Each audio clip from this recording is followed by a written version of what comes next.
18 mars 2010. Sous la coupole.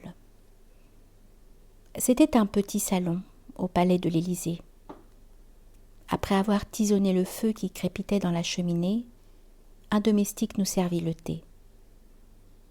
Par la porte-fenêtre, la vue donnait sur le parc.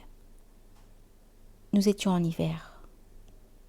Rousseur des feuillages, vert acide de la pelouse et ce froid gris qui caractérise à ce moment-là les crépuscules de Paris. J'accompagnais Louise Weiss, que j'appelais la reine des suffragettes, pour les combats féministes qu'elle n'avait cessé de mener, et qui me retournait le compliment en me surnommant Henri le confesseur, pour l'attention que je prêtais à ses confidences. Nous avions rejoint dans ce petit salon deux autres dames, Geneviève Tabouy, dont la renommée tenait à ce qu'elle avait été interviewée Lénine et Hitler, et Simone Veil, qui venait d'être nommée ministre. Nous attendions une visite supposée impromptue de Giscard d'Estaing. Il finit par passer la tête dans l'entrebâillement de la porte. De la main, il nous invita à nous rasseoir, avant de disparaître. Je n'ai jamais compris la raison de sa survenue. Très âgée, Geneviève Tabouy égrenait ses souvenirs en les assortissant d'un rire flûté qu'on eût dit d'une jeune fille mutine. Nous l'écoutions avec déférence. Elle avait connu le monde entier. Toutefois, tout en m'en défendant, mon regard n'arrêtait pas de se porter sur Simone Veil, dont toute la ville parlait. Vêtue d'un strict tailleur Chanel de couleur bois de rose, elle rayonnait. J'étais impressionnée par la densité de sa présence. Je me disais, et je le confierai plus tard à Louise Weiss, qui en conviendrait que sa beauté avait quelque chose d'étrange. Peu à peu, je me faisais à l'idée que cette étrangeté tenait à ses yeux, à l'eau verte de ses yeux, mais aussi à la douleur qu'ils essayaient de cacher. Cela donnait un mélange de souffrance et de détermination. Chaque fois qu'il me serait offert au fil des années de rencontrer Simone Veil, se renforcerait mon impression de me trouver devant un être à la fois absent à soi-même et présent aux autres.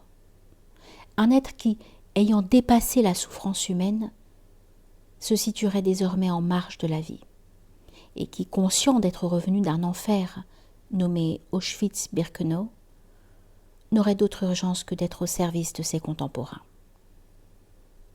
Et voici Simone Veil sous la coupole.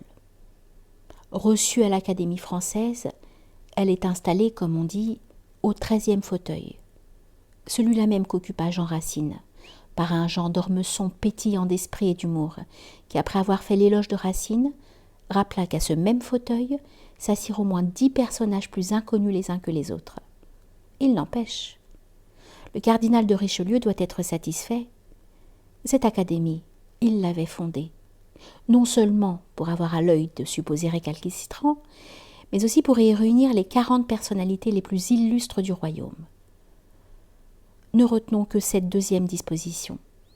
Simone Veil a toute sa place au sein de cette compagnie. Elle succède à Pierre Messmer. L'écoutant faire son éloge, je pensais qu'elle devait être la dernière voix autorisée qui pût célébrer la France libre. Les combats de Pierre Messmer, son attachement au général de Gaulle et ces années où, se ressaisissant, le peuple français crut en la France. Simone Veil dans l'enfer des camps de concentration. Je l'imagine attendant que surviennent enfin les libérateurs, dans le même temps que Pierre Messmer guerroie avec ses légionnaires pour réduire l'ennemi. Dans son éloge, deux espérances se juxtaposent, se complètent. J'étais heureux de les voir se rejoindre, puisque, dans l'ordre du symbole, la libérée rendait hommage au libérateur. Peut-être l'émotion est-elle parvenue à son sommet lorsque Jean d'Ormesson, lançant d'une voix sourde qu'avec Simone Veil venaient d'entrer sous la coupole tous les déportés, pauvres êtres suppliciés, bafoués, voués à la pire des morts. Pour cette noble et haute parole, qu'il soit remercié. Cette alchimie du cœur et de l'histoire, qui la reçoit de cette façon aujourd'hui? Peu importe, chacun a son histoire. La vie de Simone Veil est assez riche, faite de courage et d'abnégation, pour que chacun y puise, selon ses inclinations, un exemple et un encouragement.